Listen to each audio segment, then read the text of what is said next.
Can we all agree that those content creators and WoW fanboys saying that Wuthering Waves is the perfect game with no problems or whatsoever, it's the best one out of them all? I'll be straightforward. Those who say that are literally just trying to glaze the game and try to hide the fact that there are problems with it.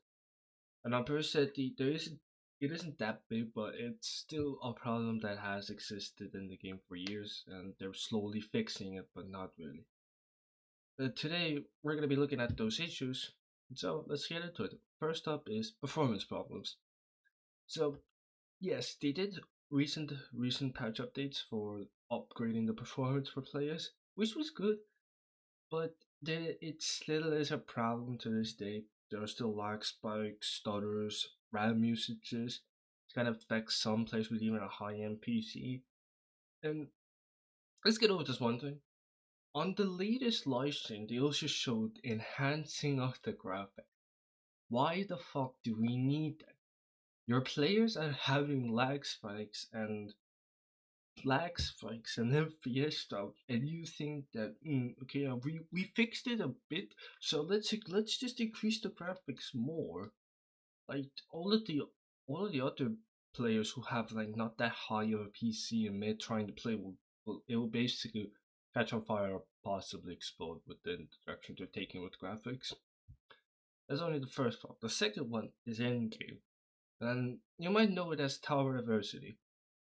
It did some good updates with it, with some new mechanics and everything, but mostly I've been seeing certain massive HP increases in inflation, and I'll be for real, it's getting boring. Like, what's the point of increasing HP on Tower Diversity when you can introduce more mechanics to make it a tad bit harder but still fun? This is basically a flatline increase in the HP. You're just making people just like just playing still, pressing their buttons and just standing still or staring at the screen to see if their HP will die. It will go extremely low. And honestly, the story of the game isn't even that bad. There's no hatred increase in that. So when you think of Clinch's story and you're saying, well, my units are actually pretty good. But when you enter into Tower Diversity, it's kind of like, wow, my characters are ass. Third is the Echo Grind.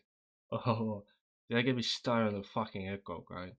I'm gonna say this: Ec- every character has a set of echoes now. There's no point of sharing echo with the previous character. They all have their own echo set, and there's a problem. You get so many echo sets that if you want to farm more, you need to delete some and you need to grind more. But still, it might matter what you get. You might get all defense, HP, or even a bit of crit chance on it.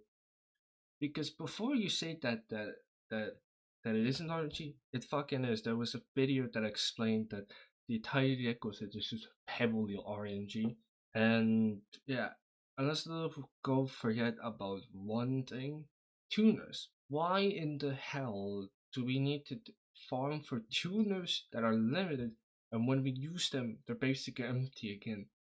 Like they give out fairly barely any tuners in some of the echo farmings and sets that we just couldn't they just give us like a dungeon to do our to get tuners, then that would honestly fix the tuner problem, honestly. But overall, it's just tuners and echo sets being a pain in the ass for honestly the echoes.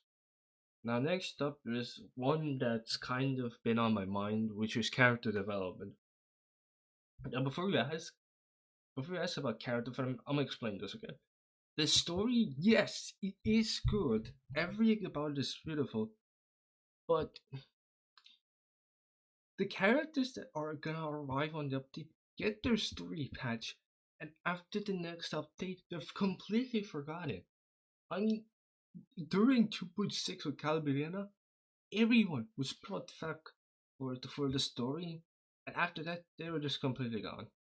And the other problem was also Rover, was that they were basically back then focusing mainly on Rover and the Pouch character. But now they made sure that there was kind of like supporting it, which is good. Yes, that is a good thing. But still, it is still like patch character. Next update, the patch character is forgotten. That's still a problem, honestly. Well, with Yang Yang getting her SP, it's kind of going into the right direction, but it's gonna take a bit. Now, for the other thing, I think this would honestly be the final thing, is that the combat. Now, this isn't a problem. It's those people who saying like, "Oh, Wuthering has the best combat system." While Send us some Zero's Honkai Star, bro. Genshin Impact, NT, Magnetic for combat sucks. What's there to glaze about the combat when you're just straight up swapping between characters? I mean, now with the newer characters, it's gonna feel pointless of swapping. Just stay on a single character about to do trillions of damage, and then you're done basically. Though. And before you say that the combat is unique, it is straight up taken from Punishing Grey Raven. Yeah, it's nothing unique. It's just taken from their older game displaced in a newer game. That's theoretically how it is. There's really nothing special about it. Plus, it's also the same with Devil May Cry, Bayonetta, Neo Automata, and Neo 2. It is a good concept for the game, but now with future characters dropping with these like OP stuff that they're having, it kind of ruins the point of them needing to swap characters, honestly. And I guess now let's go to one thing. Now we talked about performance, endgame, echo grinding, character development, combat hobbies, and so for the conclusion, I would say this that Working Ways is not a terrible game. It's not the greatest game. It's a good game. It has everything that you needed that people want, but the problem is that performance is still an issue because Unreal Engine 5 is taking a shit on a toilet.